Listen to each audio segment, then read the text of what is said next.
peristiwa Isra dan Mi'raj merupakan suatu peristiwa yang memang sulit dicerna oleh akal biasa.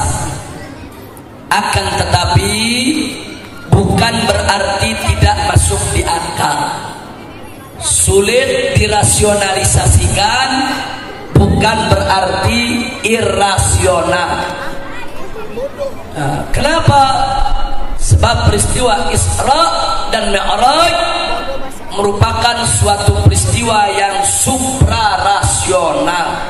Maknanya berada jauh dari jangkauan akal manusia.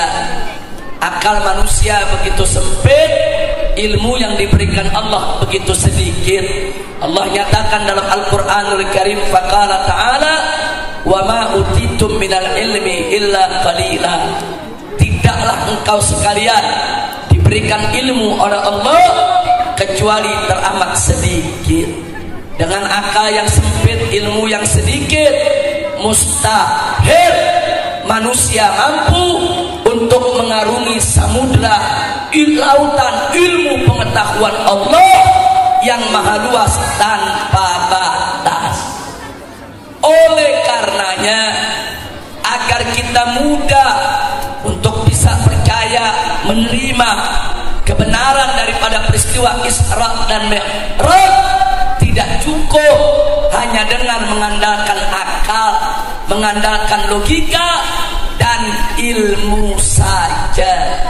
Tapi lebih daripada itu, wajib mendirikan keyakinan kita atas dasar iman kepada Allah Subhanahu wa ta'ala. Karena terlalu banyak masalah-masalah gaib yang Allah ceritakan dalam Al-Quran atau disampaikan oleh Nabi melalui hadisnya, logika kita tidak sampai, ilmu kita tidak mampu untuk menguraikannya. Tapi iman dengan mudah bisa menerimanya. Dan memang banyak masalah-masalah gaib yang menuntut keimanan kita. Maka itu pada kesempatan berbahagia ini, saya ingin mengajak semua yang ada di sini, yuk mari kita kuatkan iman kita, mantapkan iman kita, agar kita mudah menerima segala persoalan gaib yang diceritakan oleh Allah dan Rasulnya, baik dalam Al-Quran maupun hadis Nabi kita Muhammad Sallallahu Alaihi Wasallam. Oleh karena itu, Pak, Bu, mari kita lihat tatkala Nabi pulang dari Isra Mi'raj, Allah Subhanahu wa ta'ala berfirman di awal atau permulaan surat Al-Isra, yang disebut juga surat Bani Israel, yang tadi sudah dibaca oleh ustaz kita, qori kita, saudara. Bagaimana Allah menyatakan, faqala ta'ala subhanalladzi asra bi'abdihi laila minal masjidil harami ilal masjidil aqsa alladzi barakna haula linuriyahu min ayatina innahu huwas samiul basir. Shadaqallahul azim. Surat Al-Isra ayat pertama ini menceritakan tentang peristiwa Isra-nya Nabi. Adapun peristiwa Mi'raj diceritakan oleh Allah dalam surat An-Najm dari ayat pertama sampai ayat ke-18, yang sebagiannya tadi juga dibacakan oleh qori kita, saudara. Di mana di dalam surat An-Najm bagaimana Allah menceritakan tentang kehadiran Nabi inda sidratil muntaha, di sidratul muntaha, di sisi Allah Subhanahu wa ta'ala. Nah, mari kita perhatikan, saudara. Ketika Nabi pulang dari Isra dan Mi'raj, saudara, kemudian Nabi menceritakannya ke seluruh penduduk kota Mekah, baik yang muslim maupun yang kafir, baik yang beriman maupun yang tidak beriman. Kenapa Nabi mesti menceritakan? Karena memang Allah yang memerintahkannya untuk memberitahu umat manusia bagaimana Allah menunjukkan kepada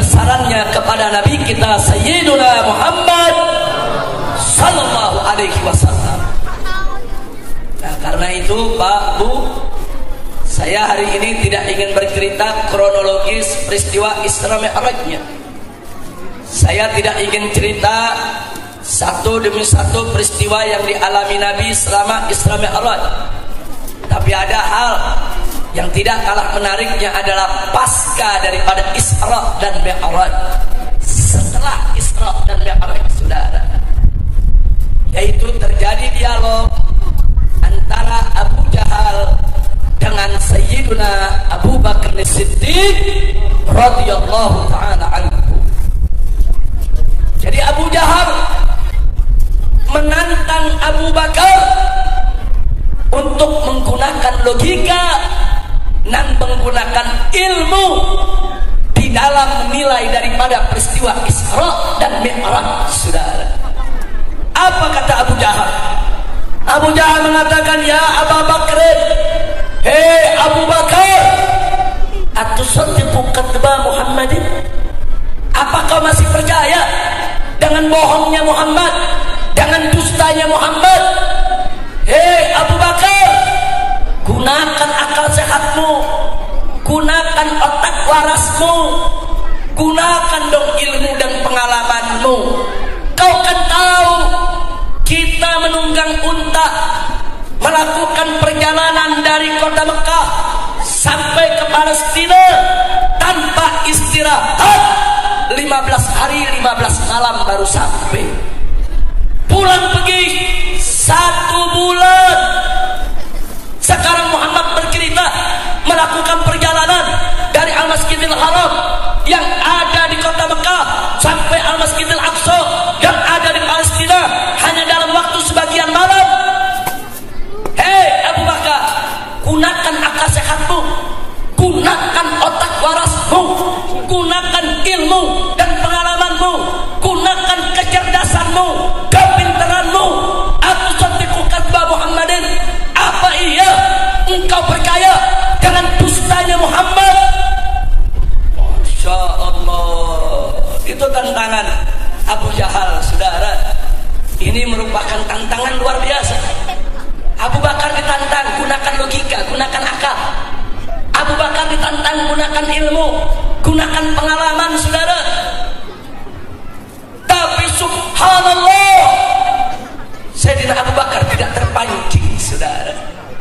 Kenapa tidak terpancing? Sebab Sayyidina Abu Bakar tahu betul masalah-masalah gaib seperti peristiwa Isra dan Mi'raj nggak bisa diurai oleh logika, saudara.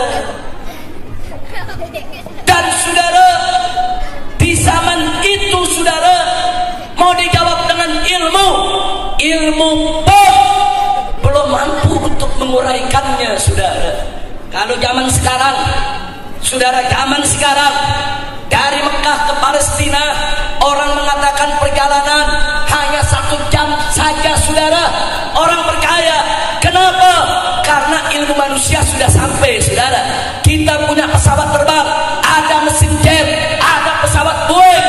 Nggak aneh lagi, saudara. Mekah Palestina 1 jam dengan pesawat, saudara, bisa ditempuh. Kenapa sekarang tidak aneh lagi?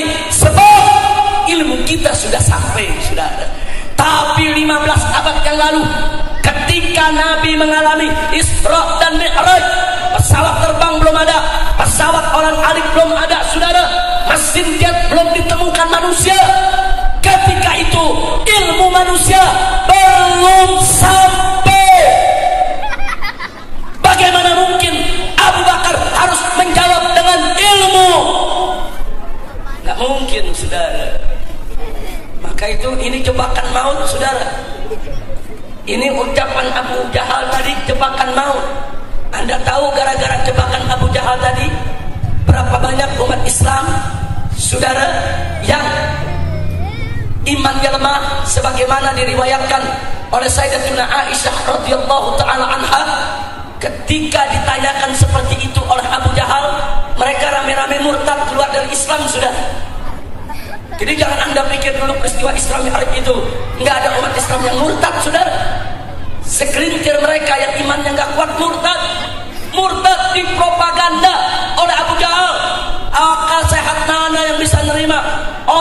kelas mana yang bisa terima? Ini cerita bohong, ini takhayul, ini cuman bohongnya Muhammad.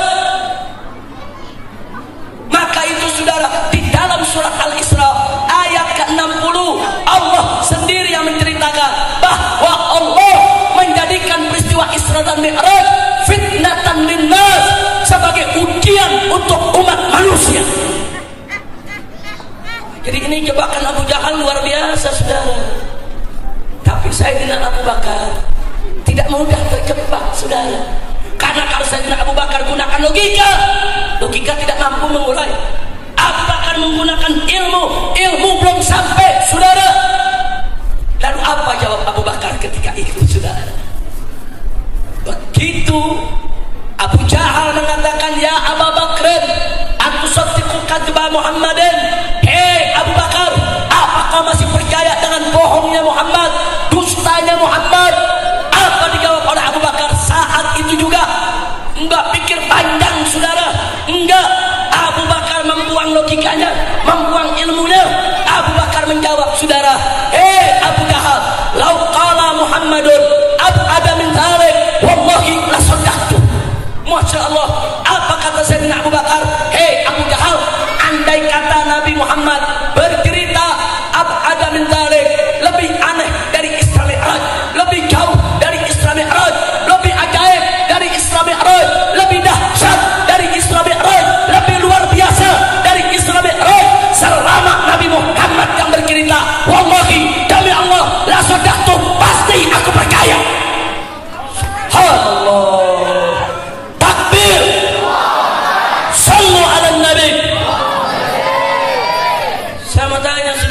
Jawaban Abu Bakar tadi saudara, jangankan Isra Mi'raj, lebih hebat dari Isra Mi'raj, lebih dahsyat, lebih luar biasa, selama Nabi Muhammad yang bercerita, pasti aku percaya.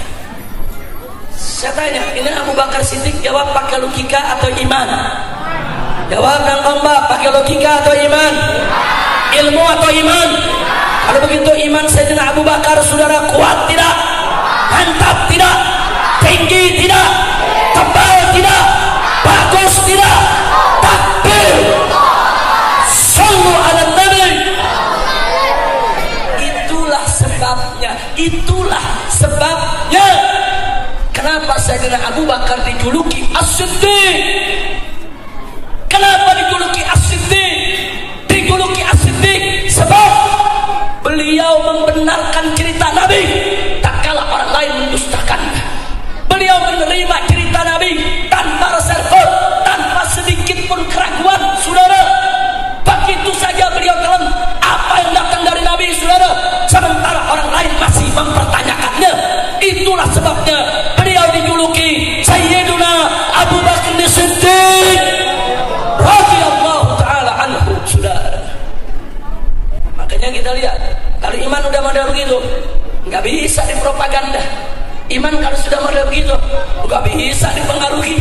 Iman kalau sudah model begitu, saudara, nggak bisa dijebak oleh manusia seperti Abu Jahal, saudara. Alhamdulillah. Maka itu saya mau tanya, kalau begitu, saudara, kedudukan iman penting tidak?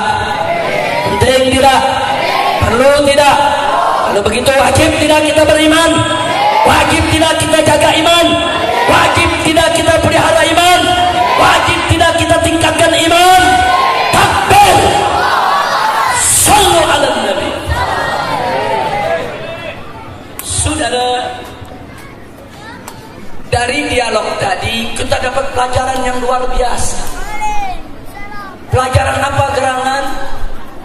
Pelajaran yang kita dapat saudara adalah bahwa akal atau logika dan ilmu tidak boleh dilepas dari iman. Hati-hati Pak Bu ya, manakala ilmu dan akal dilepas dari ikatan iman, maka akal bisa berpikir liar, ilmu bisa disalahgunakan saudara. Tapi manakala akal diikat dengan iman, akal akan berpikir benar. Manakala ilmu diikat dengan iman, ilmu akan tepat guna, tidak disalahgunakan. main-main dengan iman, saudara. Makanya jangan kaget. Sekarang ini di Indonesia banyak orang jadi profesor, doktor, sekolah di luar negeri, pintar-pintar, cerdas-cerdas, ilmunya tinggi-tinggi, tapi dia nggak ikat dengan iman, saudara. Akibatnya coba lihat berapa banyak di antara mereka ngelantur, mengeluarkan pendapat-pendapat yang bertentangan dengan aturan Allah dan Rasulnya. Ada profesor doktor mengatakan poligami haram, homoseks halal.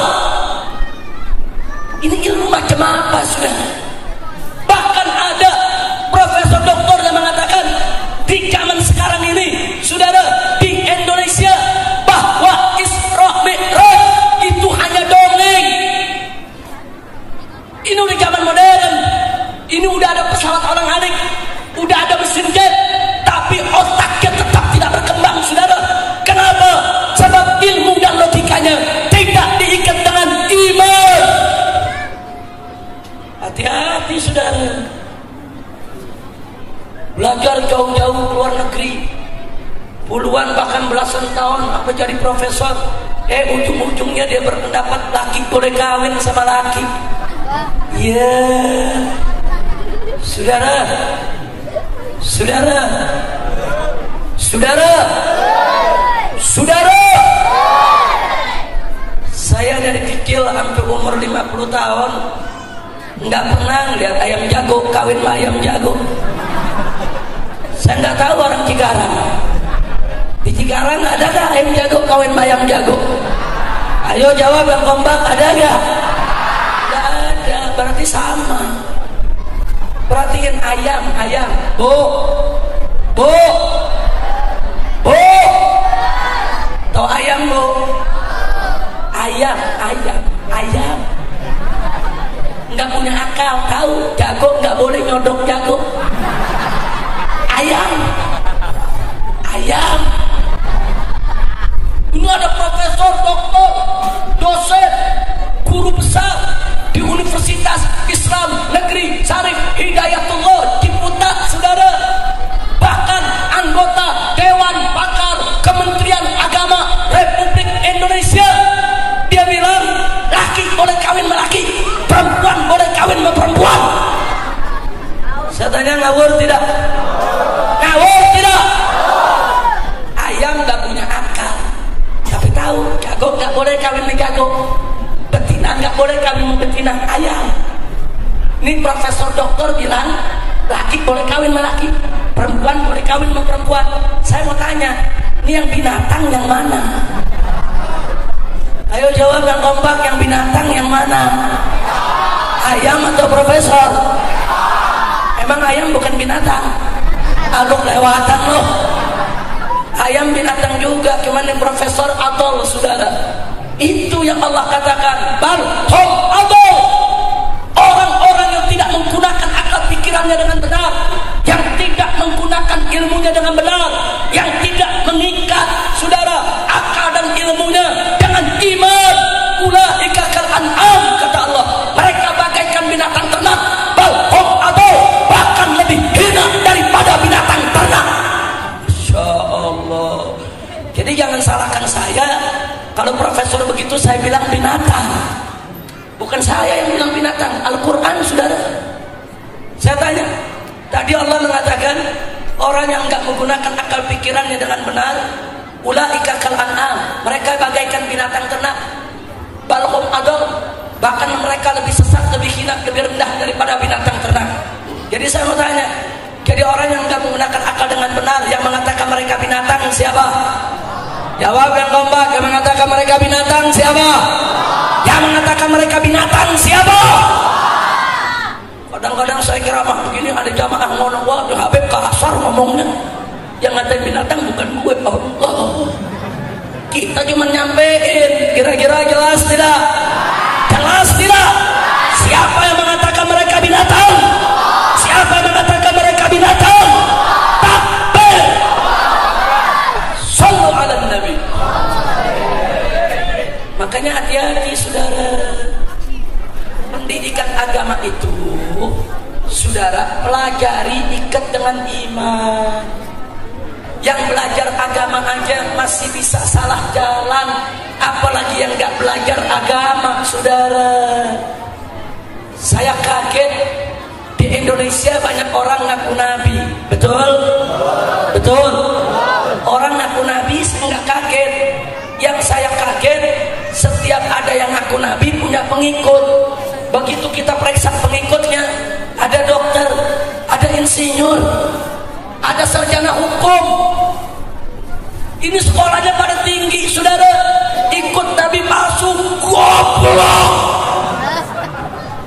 Saya mau tanya, pintar apa goblok? Pintar apa goblok? Tapi jujur, pendidikannya tinggi kan? Dokter, insinyur, sarjana hukum. Saudara, kok bisa jadi pengikut nabi palsu? Ini saudara, karena dangkal ilmu agama. Ini saudara, karena akal dan ilmunya tidak diikat dengan iman. Iman. Maka jangan lepaskan iman kita, saudara. Jaga kita punya iman.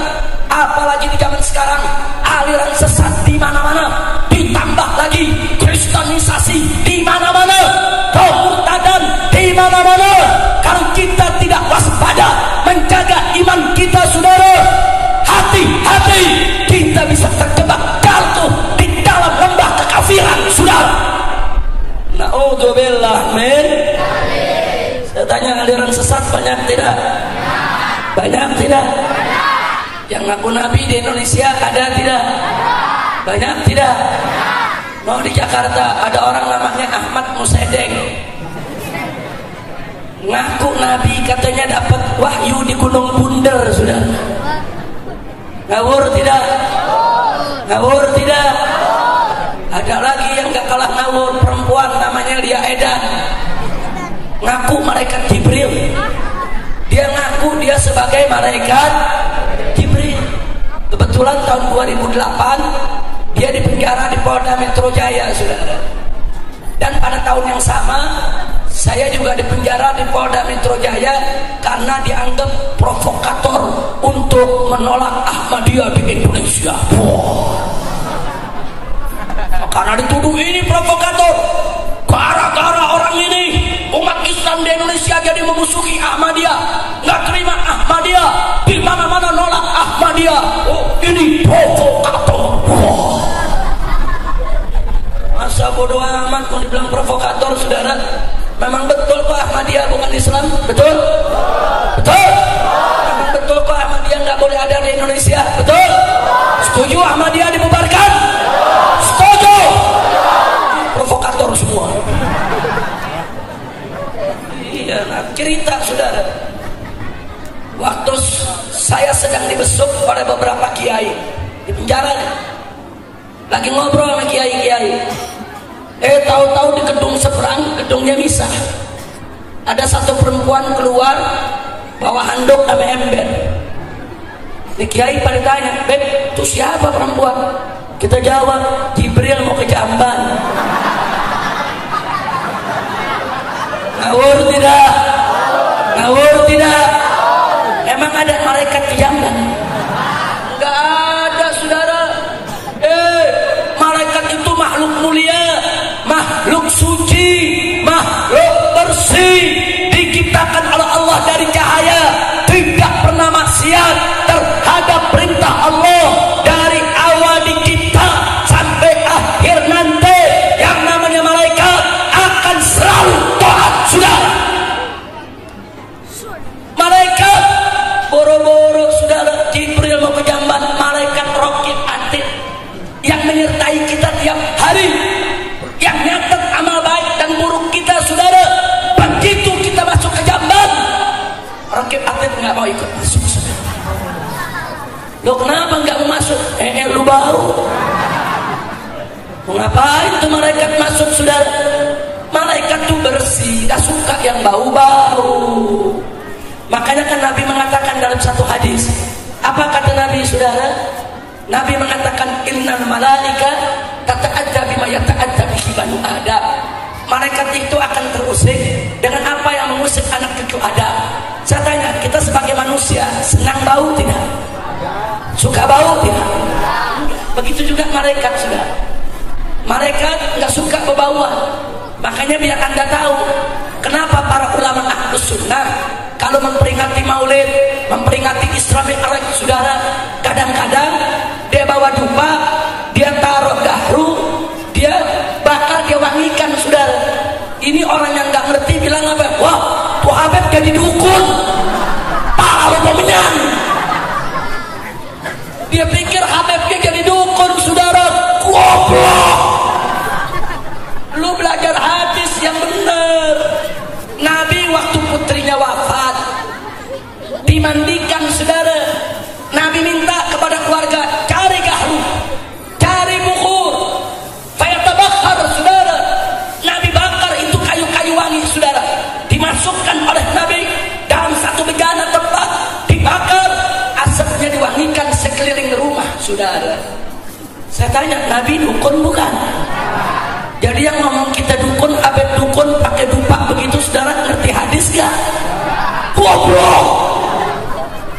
Lu jangan nuduh dulu, tanya dulu. Habib, ini dalilnya apa nih pakai asap-asapan? Emang Habib mau buka perdukunan? Tanya, saudara. Jadi Nabi wangikan, saudara. Supaya kenapa? Sebab Nabi bilang innal malaika tata'adza bima yata'adza bihi banu Adam. Kata Nabi, malaikat itu terganggu dengan bebauan yang manusia gak suka. Ini ada jenazah lagi dimandikan. Biasanya kalau dimandikan kan ada kotorannya keluar. Makanya suruh pakaiin kapur baru, saudara. Suruh pakai daun bidara, saudara. Kenapa? Supaya baunya gak kemana-mana. Nah, supaya lebih bagus lagi, dibukurkan oleh Nabi, saudara. Diasepin sekeliling rumah supaya rumah itu tetap wangi. Supaya kenapa? Supaya malaikat rahmat turun. Malaikat rahmat turun ikut istighfar untuk jenazah yang dimandikan, sudah. Insyaallah. Kalau begitu bagus gak? Kalau begitu bagus tidak? Kalau begitu dukun bukan? Kalau dukun main habis diasepin itu dukun, saudara. Nah, tapi kalau lagi baca Maulid di depan ditaruh asapnya wangi kemana-mana, bagus tidak? Bagus tidak? Bagus, saudara. Beda itu kalau kayu gahru asli, saudara, kita bakar di sekeliling, nempel di tembok, di dinding, seminggu nggak hilang wanginya, saudara. Beda dengan minyak wangi semprot 10 menit hilang. Lu beli yang murah. Kira-kira jelas tidak? Jelas tidak? Jelas tidak? Alhamdulillah. Baik, saudara, sekali lagi saya tanya, kalau gitu di Indonesia banyak yang ngawur gak ngaku Nabi? Banyak tidak? Ya kan, saudara, aku malaikat Jibril, masa Jibril berak? Kalau gitu ngawur tidak? Ngawur tidak? Ada lagi 2 tahun lalu di Garut, saudara. Kita ditangkap sama anak-anak laskar FPI di Garut, saudara. 3 orang ngaku Nabi. 3 orang ngaku Nabi. Yang satu namanya Sensen, yang satu Durahim, yang satu lagi Sukiman. Selawatnya Allahumma sholli ala Sukiman. Ngawur tidak? Ngawur tidak? Ngawur tidak? Yang lebih ngawur lagi Cirebon, saudara. Lu tahu Cirebon nggak? Tahu Cirebon nggak? Yang benar, situ sebelah Lemah Abang. Di Cirebon ada orang ngaku Tuhan, saudara. Ngaku Tuhan, ditangkap sama polisi, dibawa ke Polres. Sampai di Polres disidik, ditanya oleh Kapolres, kenapa kamu ngaku Tuhan? Apa dijawab? Habis bagaimana Kapolres? Yang ngaku Nabi udah kebanyakan. Kacau tidak? Ayo jawab yang kompak. Saya mau tanya jujur, Indonesia kacau tidak? Kacau tidak? Kacau tidak? Itulah Indonesia.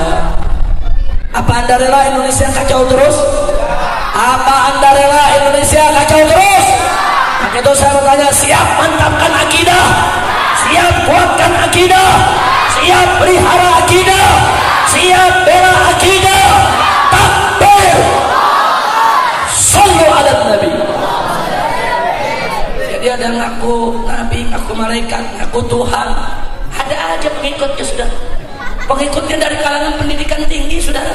Nah ini menunjukkan betapa berbahayanya kalau logika, kekuatan akal dengan ilmu saudara tidak diikat dengan iman. Maka itu yuk sekali lagi, mari kita ikat ilmu dan akal kita dengan iman. Baik, saya mau tanya, kira-kira yang saya sampaikan barusan jelas tidak? Jelas tidak? Sekarang saya mau tanya, kalau begitu ilmu diikat dengan iman perlu tidak? Akal diikat dengan iman perlu tidak?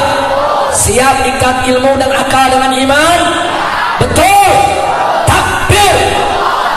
Sallu ala Nabi.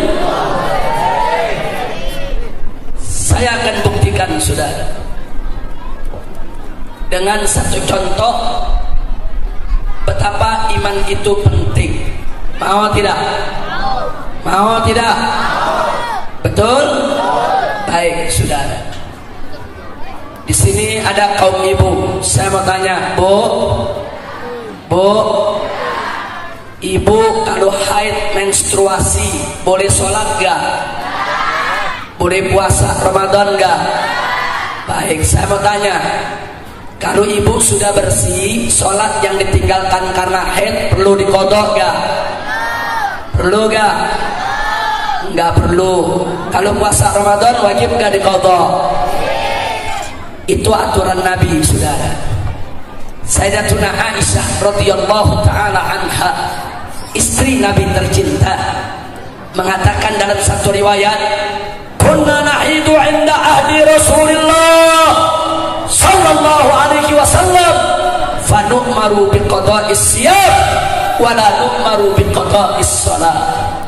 Kata Siti Aisyah, Pak, kata Siti Aisyah, Bu, dulu kami kaum wanita mengalami haid, mengalami menstruasi di zaman Nabi, tapi kami tidak diperintahkan untuk mengqadha salat. Kami hanya diperintahkan untuk mengqadha puasa.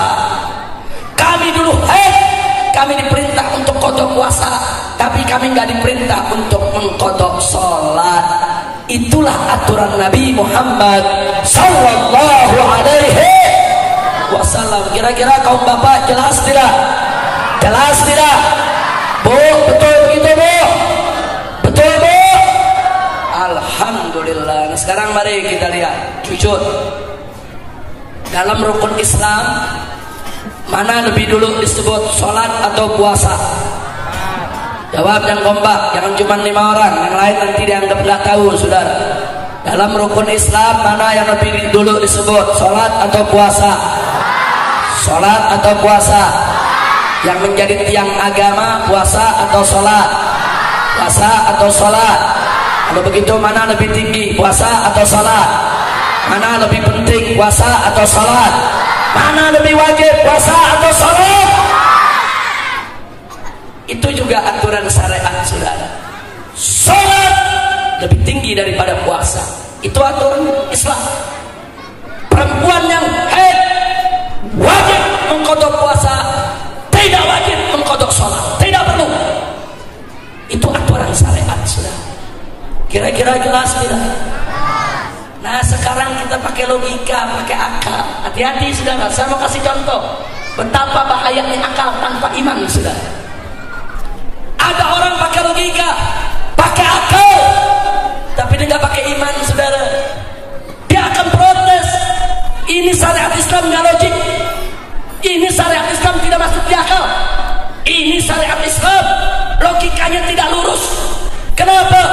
Ya coba lihat, sholat lebih penting daripada puasa. Lah kok puasanya wajib diqadha?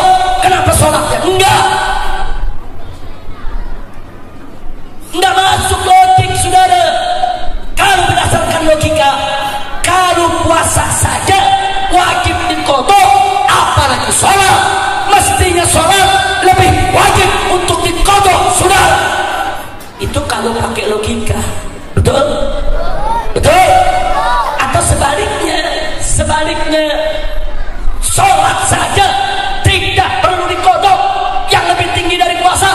Maka berdasarkan logika, puasa lebih tidak perlu diqadha saudara.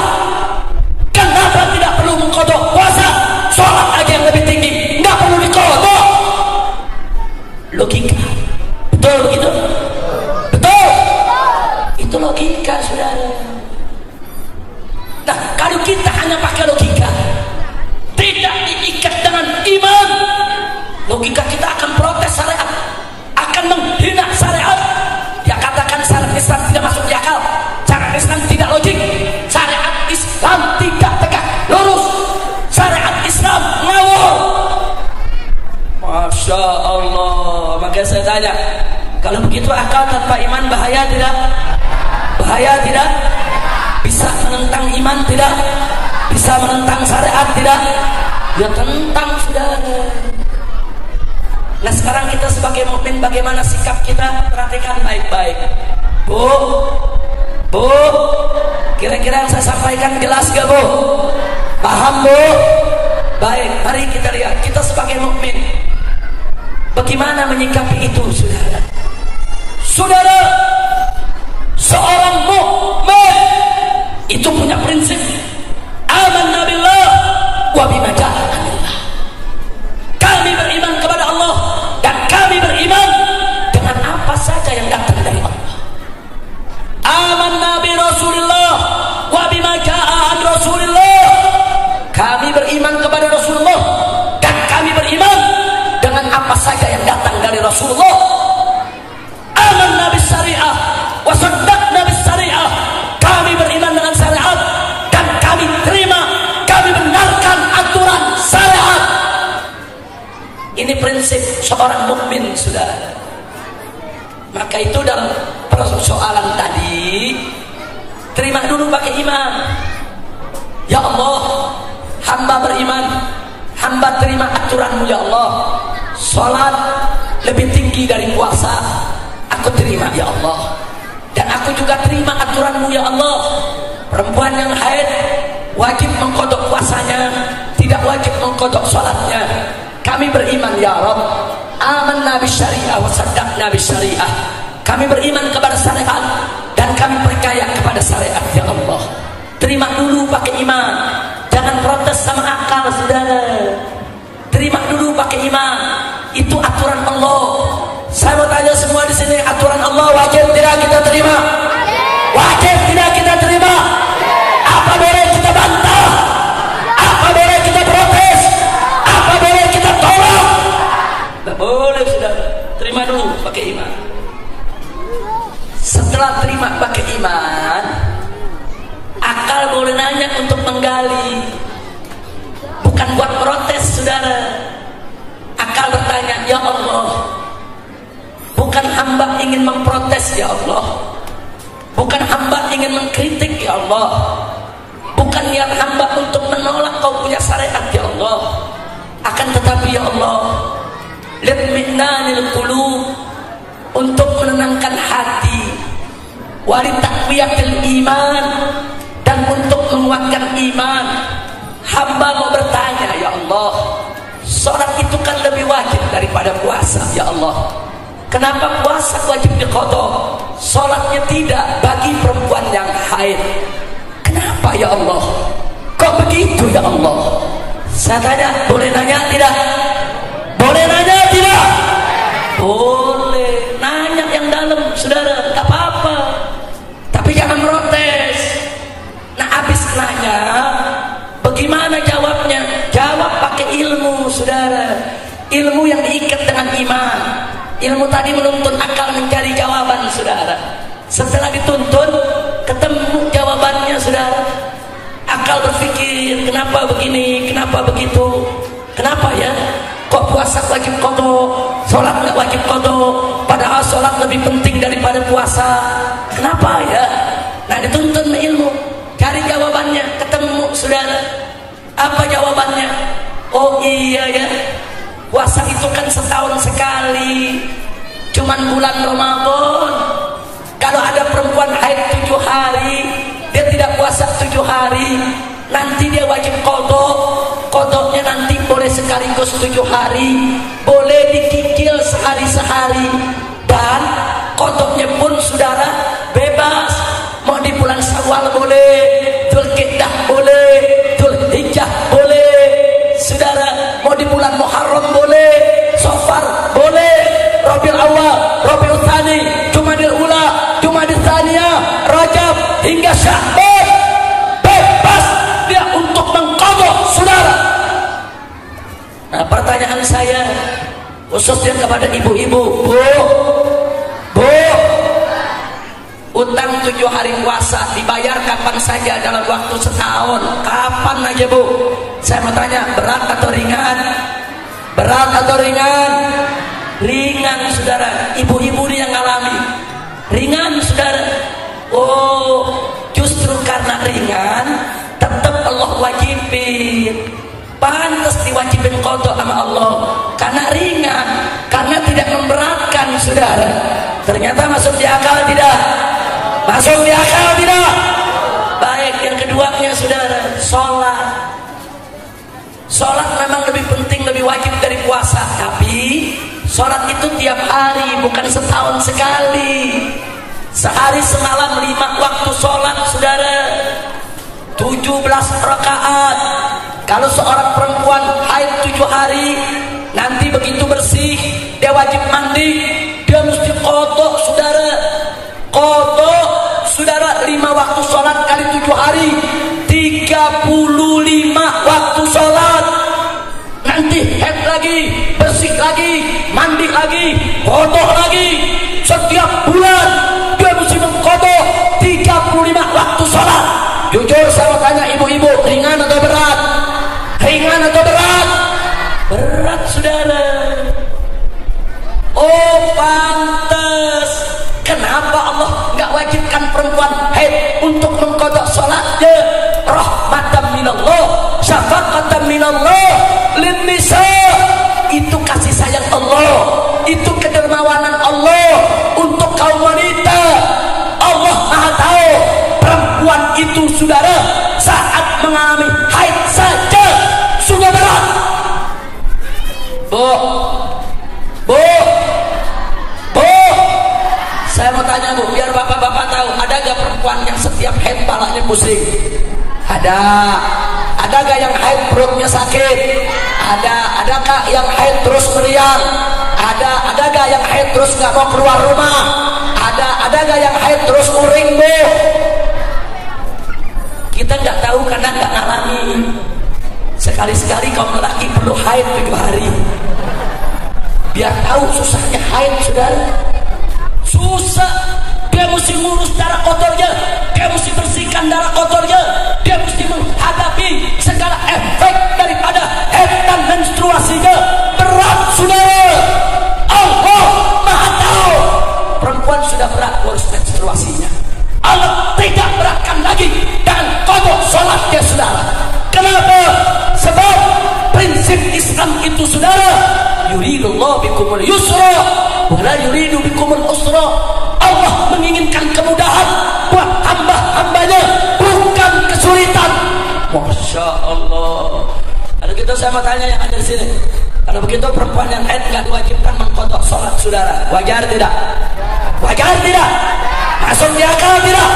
Sementara puasa yang setahun sekali tetap diwajibkan qada, wajar tidak? Masuk di akal tidak? Ternyata syariat Islam logik tidak? Masuk di akal tidak? Takbir. Masya Allah. Jadi jangan seenaknya ngomong syariat Islam gak masuk di akal. Ya, pala lu bomenyan. Gak masuk di akal saudara. Bukan syariat Islam gak masuk di akal, otak lu belum nyampe, ilmu lu belum cukup, iman lu belum kuat. Nah, jadi seenaknya menghina syariat Islam saudara. Kira-kira jelas tidak? Jelas tidak? Nah dari sini saya mau tanya, kalau begitu akal tanpa iman bahaya tidak? Ayo jawab yang keempat, akal tanpa iman bahaya tidak? Ilmu tanpa iman bahaya tidak? Kalau begitu iman itu penting tidak? Perlu tidak? Wajib tidak? Siap jaga iman? Takbir. Sallu ala Nabi. Saudara, masih banyak contoh-contoh lain, saya tidak ingin menyampaikannya dalam kesempatan ini. Tapi kalau kita mau belajar, kita akan dapatkan contoh-contoh yang luar biasa banyaknya. Betapa berbahayanya logika dan ilmu digunakan tanpa diikat dengan iman. Ikat itu akal dengan iman, ikat itu ilmu dengan iman. Bapak ibu yang saya cintai, akal itu anugerah Allah, ilmu itu anugerah Allah, anugerah yang besar.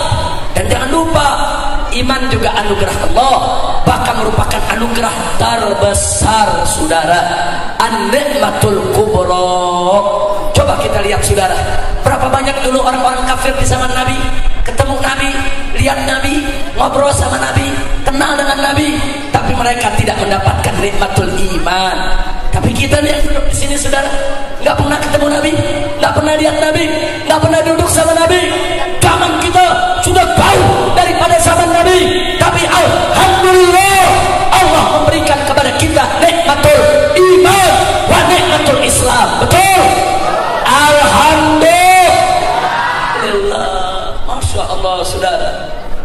Anda tahu suatu hari Nabi duduk bersama para sahabatnya. Apa kata Nabi di depan sahabatnya? Ahbabi, ahbabi, mata arahum mata alqahum. Kata Nabi, kekasihku, kekasihku, kapan aku bisa lihat mereka dan kapan aku bisa bertemu dengan mereka? Ini Nabi ngomong sendiri. Ini sahabat pada dengar nih saudara. Waktu Nabi bicara begitu sekali, sahabat dia. Kemudian Nabi ulangi lagi. Ahbabi, ahbabi, mata arahum mata alqahum.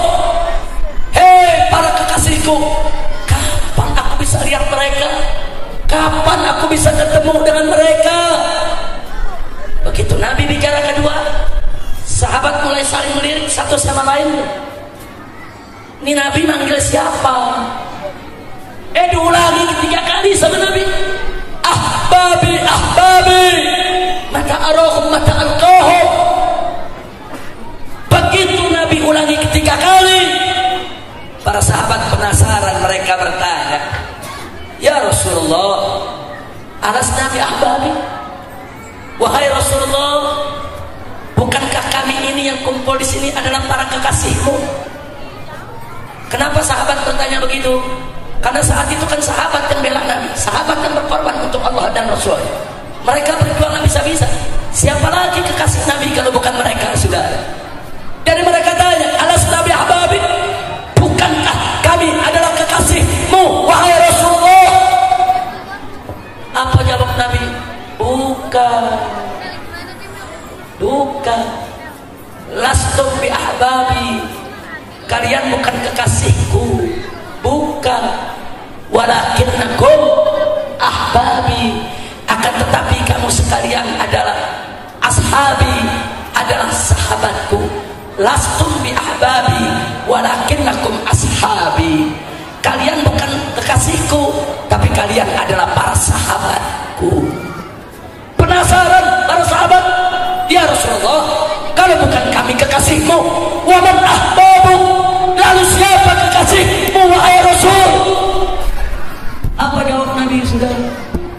Nabi katakan depan para sahabat, ahbabi, para kekasihku adalah qaumun min ummati, golongan daripada aku punya umat. Lam yarawni, mereka tidak pernah lihat aku, wa amanu bi, tapi mereka beriman kepadaku.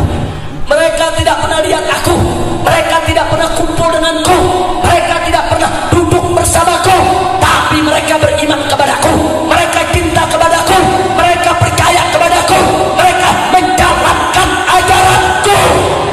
Masya Allah. Sama tanya sama yang hadir, jawab dan kompak semua. Apa pernah kita ketemu Nabi? Apa pernah duduk bersama Nabi?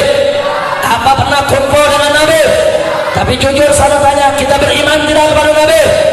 Percaya tidak kepada Nabi? Cinta tidak kepada Nabi? Siap tidak menjalankan ajaran Nabi? Betul. Insya Allah kita semua adalah saudara para kekasih Nabi, yang dirindu oleh Nabi, yang Nabi pengen lihat dan ketemu kita saudara. Masya Allah. Jadi kita punya peluang emas untuk menjadi kekasih Nabi saudara. Rugi betul kalau kita hidup di zaman sekarang kita nggak jadi kekasih Nabi. Rugi saudara. Kita beriman kepada Nabi, percaya kepada Nabi, cinta kepada Nabi, jalankan ajaran Nabi dengan ikhlas mencari ridha Allah, itu kita jalankan, maka kita adalah kekasih Nabi yang Nabi rindu mau ketemu, mau kumpul dengan kita. tahu ya, kita ini dibandingkan dengan para sahabat Nabi nggak ada apa-apanya, nggak ada apa-apanya Pak, nggak ada. Derajat iman kita, takwa kita, pengorbanan kita dibandingkan dengan para sahabat Nabi kecil. Sampai Nabi mengatakan dalam satu hadis, apa kata Nabi? La tasubbu ahadan min ashabi. Umat Islam, jangan coba-coba kalian mencela seorang pun dari para sahabat. Kenapa? Lau anfaqa ahadukum mithla uhudin dahaban. Andai kata pun salah seorang di antara kalian berinfak sedekah emas segede gunung Uhud, luar biasa infaknya begitu besar, ma balagha, tidak akan pernah bisa menandingi, ma adraka, tidak akan pernah bisa mencapai mudda ahadihim wala nasifah, sedekah segenggam jantung yang dilakukan oleh para sahabatku, bahkan separuhnya saja tidak. Masya Allah, sahabat Nabi sedekah gandum segenggam, kita sedekah emas segede gunung, saudara. Kata Nabi tetap gak bisa mengimbangi sedekah sahabat. Jangankan yang segenggam, wala nasifah, kata Nabi, hatta setengahnya gak bisa kau tandingi. Makanya kalau zaman sekarang ada orang sok pinter, sok tahu, sombong, mau caci maki sahabat, mau hina Sayyidina Abu Bakar, mau hina Sayyidina Umar, mau hina istri Nabi Sayyidah Aisyah. Siapa engkau? Kurang ajar. Insya Allah. Makanya lihat ini saudara, dahsyat saudara, para sahabat Nabi kedudukannya begitu tinggi saudara. Enggak, kita tidak bisa menandingi mereka saudara. Tapi alhamdulillah, walaupun kita lebih rendah dari sahabat, walaupun kita tidak lebih baik, tidak lebih utama dari para sahabat, tapi kita punya satu keistimewaan yang sahabat nggak punya saudara, dan dibanggakan oleh Nabi. Apa keistimewaan kita? Kita cinta Nabi, beriman kepada Nabi, menjalankan ajaran Nabi tanpa bertemu dengan Nabi saudara. Subhanallah. Begitu saya bertanya semua di sini, siap beriman kepada Nabi, siap cinta kepada Nabi, siap jalankan ajaran Nabi, takbir, siap jaga iman, takbir, sallu ala Nabi. Inilah yang saya sampaikan saudara pada kesempatan hari yang berbahagia ini. Saya tanya, kira-kira yang saya sampaikan jelas tidak? Jelas tidak? Jadi kalau tadi saya tegaskan jaga iman, jaga iman, jaga iman. Kenapa? Satu, di sekitar kita udah banyak aliran sesat, betul? Berarti jaga iman penting tidak? Yang kedua, di sekitar kita banyak kristenisasi, betul? Betul? Ini orang Kristen udah makin kurang ajar ini saudara. Di Car Free Day setiap hari Minggu saudara, di Jalan Tamrin dan Jalan Sudirman, mereka pakai sepeda, pakai kaos dengan tulisan berkah Yesus. Mereka bagi-bagi brosur kepada umat Islam saudara. Umat Islam diajak untuk masuk Kristen saudara, udah berani terang-terangan. Kurang ajar. Kalau dulu mereka ngumpet-ngumpet murtadkan umat Islam saudara, sekarang mereka masuk dari rumah ke rumah, rumah ke rumah, door to door saudara. Kurang ajar. Nggak sampai di situ saudara, bahkan sekarang ini saudara, mereka berani rombongan-rombongan turun di satu komplek perumahan, rame-rame perempuan-perempuan tua yang diturunkan saudara untuk bawa brosur, bertamu ke setiap rumah. Kami mengabarkan berita gembira tentang Yesus.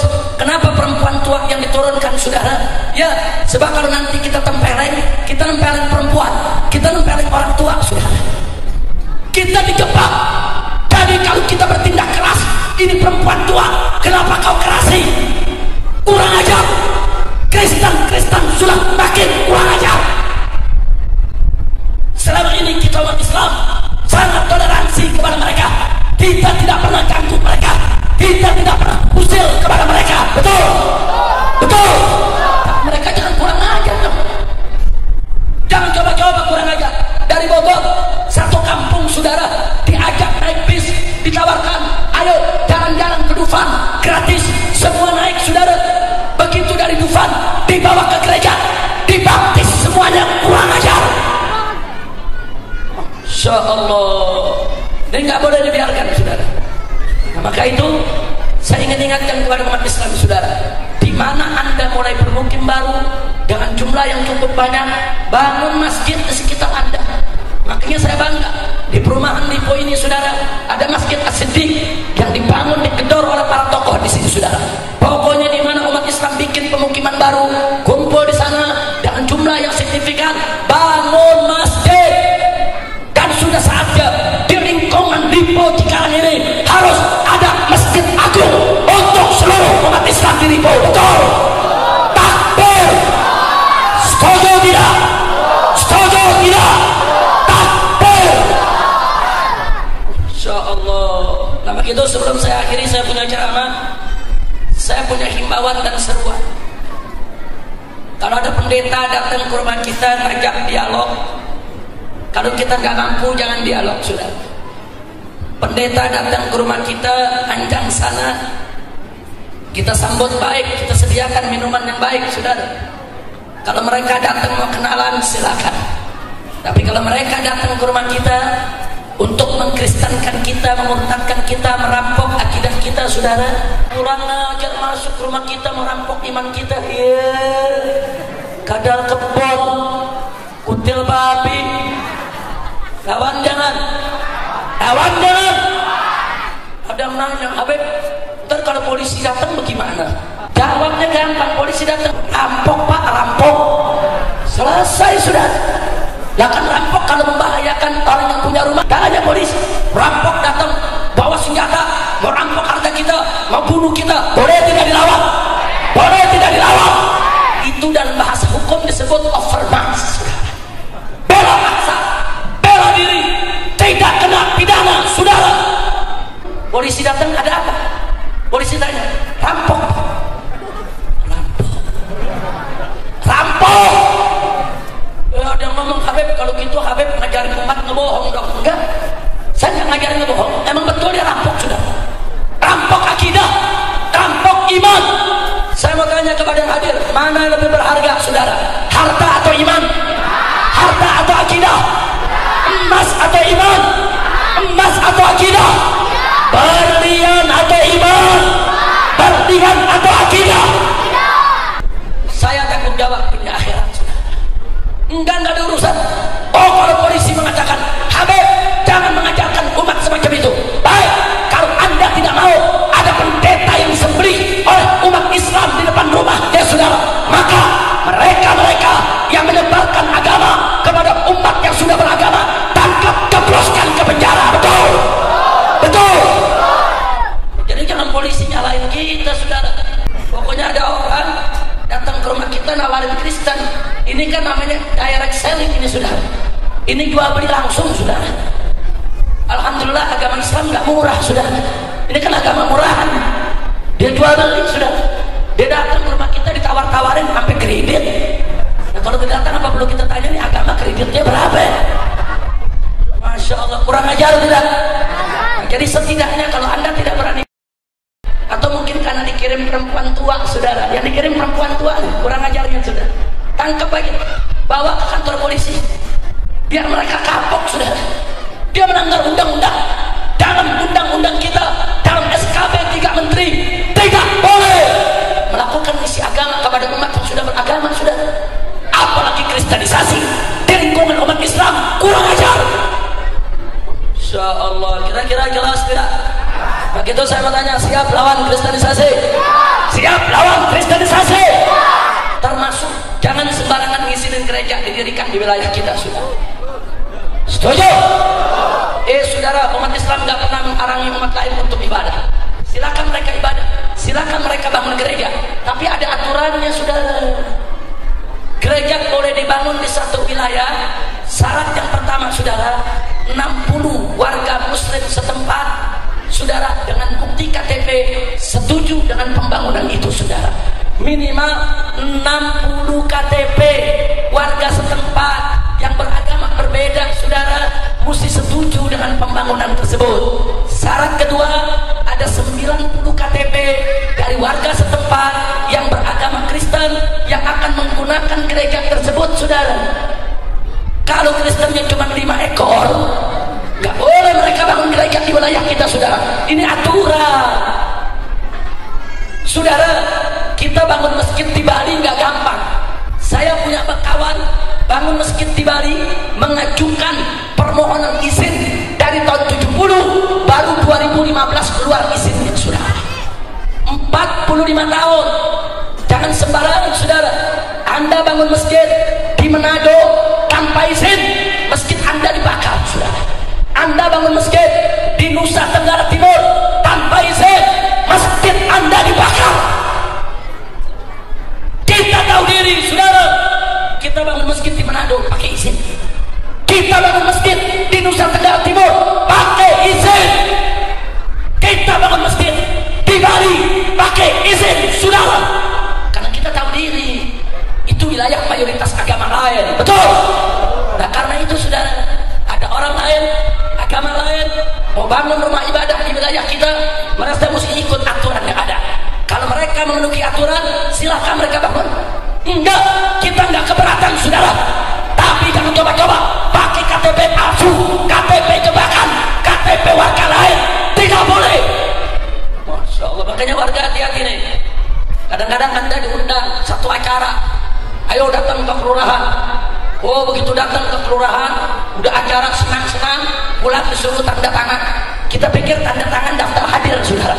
Nggak taunya besok tanda tangan kita dilampirkan untuk izin pendirian gereja.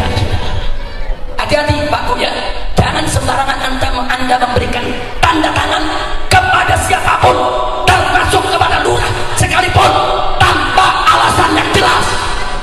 Nggak boleh. Kalau tanda tangan untuk KTP, tanda tangan untuk kartu keluarga, jelas tanda tangannya sudah. Tapi kalau tanda tangan yang tidak jelas, cuma sekedar daftar hadir, hati-hati sudah. Di atas cuma ditulis daftar hadir, Anda tanda tangan rame-rame. Anda pulang, di bawahnya ditulis ditambahin daftar hadir warga yang setuju pembangunan gereja. Hati-hati, ini penipuan sudah banyak terjadi dan ini nggak boleh terjadi di Lipo saudara. Nah itu saya tanya umat Islam, siap kompak tidak? Siap kompak tidak? Apalagi rumah-rumah liar yang dijadikan gereja, nggak boleh saudara. Rumah-rumah pribadi tidak boleh dijadikan sebagai tempat kebaktian, melanggar aturan. Maka saya kasih tahu polisi-polisi yang ada di sini, jangan kau cuma tegur umat Islam. Kalau umat Islam udah marah, tutup satu rumah pribadi yang dijadikan sebagai gereja. Umat Islam dibilang tidak toleran. Kalau umat Islam sudah ngamuk, katanya umat Islam anarkis sudah.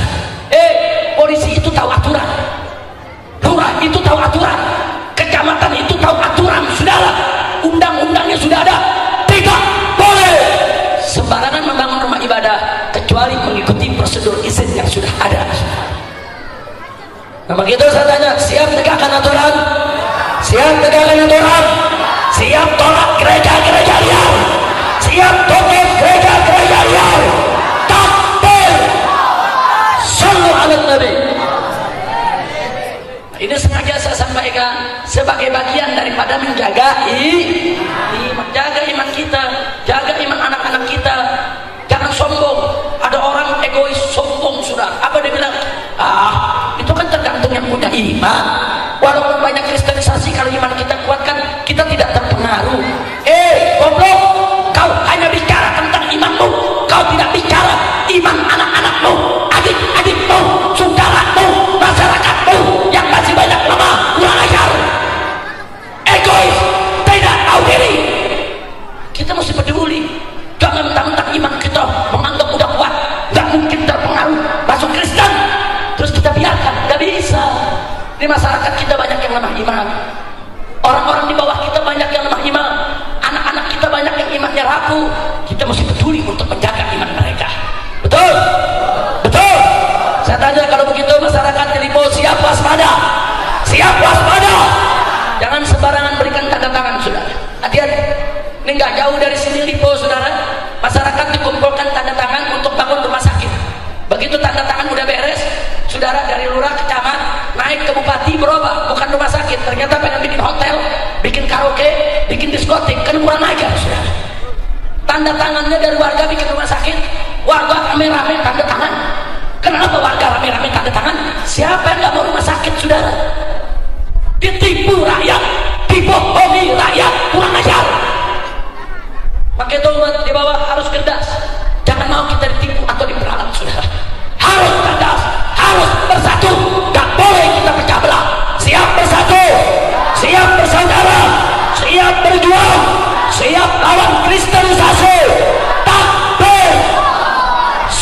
ala nabi. Mudah-mudahan Allah menguatkan iman kita semua, memantapkan Islam kita, memudahkan segala kesulitan kita, menyehatkan badan kita, memberikan kebahagiaan dari dunia hingga akhirat.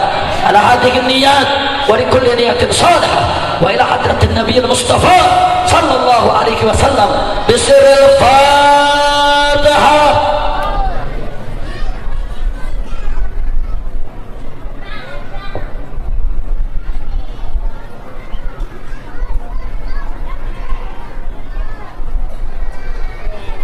Taqabbalallahu minna wa minkum wa taqabbal ya karim. Jangan ada yang bergerak dari tempatnya.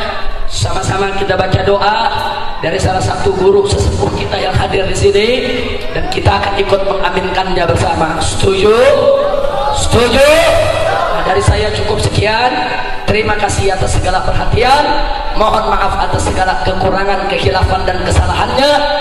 Hadani Allah wa iyyakum ila siratihil mustaqim. Wallahu muwaffiq ila aqwamit thariq. Wassalamu alaikum warahmatullahi wabarakatuh.